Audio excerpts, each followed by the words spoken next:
And it's interesting, there's the idea, one of the things that we as a Western people have done, which is quite unique and a radical departure from traditional cultures, is the quantification of everything. We've really set out to measure everything. Measure space, measure gas, measure air, measure the speed of light. All of these things wanting to measure, to quantify. And I thought it was very interesting. I had statistics in college, and one of the professors that taught the course said at the beginning of the course, one of the things about statistics that you'll learn is it doesn't work very well with qualitative data. It works very well with quantitative data, but when you get into this qualitative data, we have problems, right? And I thought that was kind of interesting, because so much of our society is based on statistics. We really do base a good percentage of our policies, even in school and education. So much is based on, well, what are the stats here? Before we give you money, show us some stats. And immediately when you move into that model, you're moving into a quantitative and not a qualitative model, generally. So, now to go into some of the signs. There are basically, the scholars have identified 3 types of signs. Signs that have already occurred,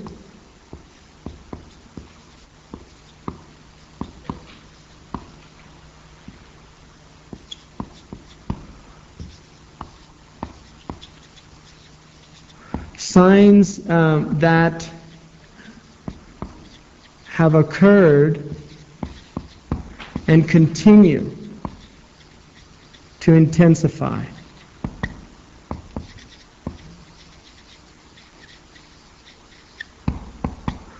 And then signs that haven't occurred.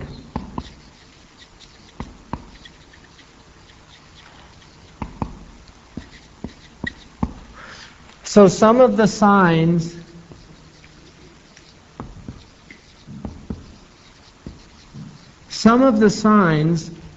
that have already occurred according to the Muslims are signs like the birth of the Prophet. That was a sign according to the Prophet. The Prophet also said that the death of Umar was a sign, and the death of Uthman. He said that the fall of Constantinople, which occurred 800 years after the Hadith was recorded, he said the fall of Constantinople was a sign. He said the fall of Rome also to the Muslims, that the city of Rome would become Muslim, which hasn't happened yet, right? The Pope. And also, so that would be a later sign that haven't occurred. But in terms of already occurred, they would be signs that have happened. There was a fire that the Prophet predicted in Medina, which was a result of a volcano that erupted. And he said that Medina would be confronted with a massive fire. And that occurred. And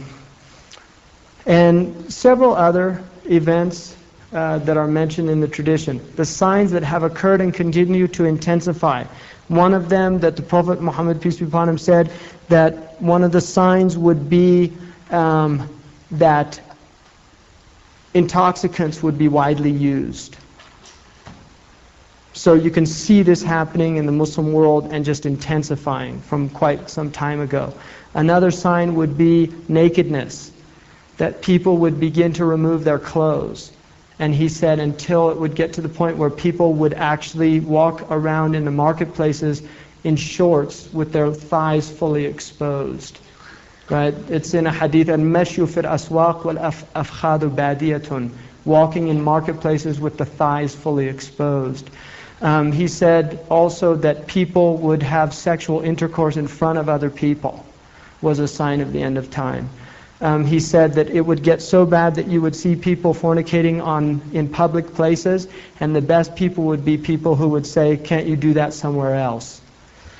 Another one would be speed in travel. He said great distances would be traversed in very short times. And he said also that people would hop between the clouds and the earth. Al-qafsu bayna al-ardi was-sama'. And he said that there would be musical instruments would be everywhere. And he said that also that people would dance with instruments on their head which some have interpreted as headphones. That they would dance with instruments on their head, and they would spend the whole night dancing like that. And he also said that you would see singing women prevalent in public spaces. Because traditionally that was something that people did in private things, but he said it would become out open into the public. And he said that there would be many people he said takthur al-hawsat, which would be whisperings, like there would be many confused people that would have a lot of psychological type of problems. So, I mean, I could go on and on, it gets quite depressing. Those are signs. Now then there's the big ones. In which the Prophet, the biggest of all, is called the Antichrist, which people understand. Just a quick question. Is this in the Quran, Hadith, or Hadith literature. The vast majority of the signs of the end time are related to Hadith literature, although some are in the Quran. One of them is that a clear smoke would appear over cities towards the end of time. It's in Surah Al-Dukhan. Some people have interpreted as that. Yeah, dukhan is smoke, gas. It's the same word used for gas in Arabic. Dukhan is used for gas as well, because the Arabs didn't. Ghaz is a modern word for the Arabs. Dukhan was used for gas as well. Could clear mean what, transparent? No, clear mean it would be everybody would see it. Oh, I see. Right? And it says from the evil that people were doing. Another a major sign is the Dajjal. Now I just want to read because I think it's very interesting. This was written in the last century, but it's taken out of classical Arabic books. Is this the Antichrist? Yeah, this is about the Antichrist. The word in Arabic is from Dajjala. It means to smear a camel with tar. In other words, covering the whole body with tar. Smearing the part that is mangy or scabies. So it has the idea of hiding illness or sickness, covering it over, right? Covering it over with a black pitch. To lie, to conceal truth with falsehood, concealing the truth. He enchanted or fascinated. So the idea that the Antichrist is an enchanter or a fascinator. People are fascinated by him. He compressed. He traversed the regions or tracts of the earth or land. Now, the Prophet said that the Dajjal would enter every city on the planet. When they asked him what would his speed be like, he said like a wind that leaves a cloud in its trail. كَرِيحٍ اسْتَدْبَرَتْهُ السَّحَابِ literally means like a wind that leaves a cloud in its trail. And in another tradition he said he would ride a white donkey made of iron, whose span between his two ears was 40 cubits.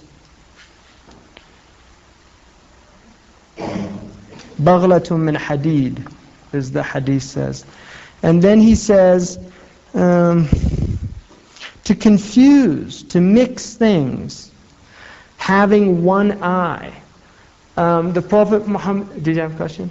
How do you spell it? What's this for Dajjal? Dajjal. Dajjal is the word in Arabic for Antichrist, which is better translated by the Arabs in the Arabic language as the imposter Christ. Christ is used, Oh, Christ, yeah, Masih ad-Dajjal, the false Messiah. Very much so.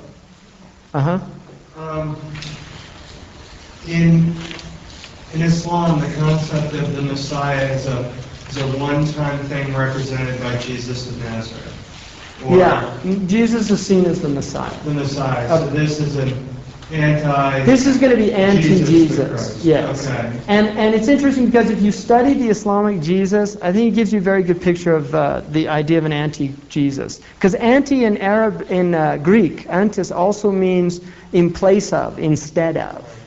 It doesn't really mean against. The original meaning of anti in Greek as a prefix means instead of.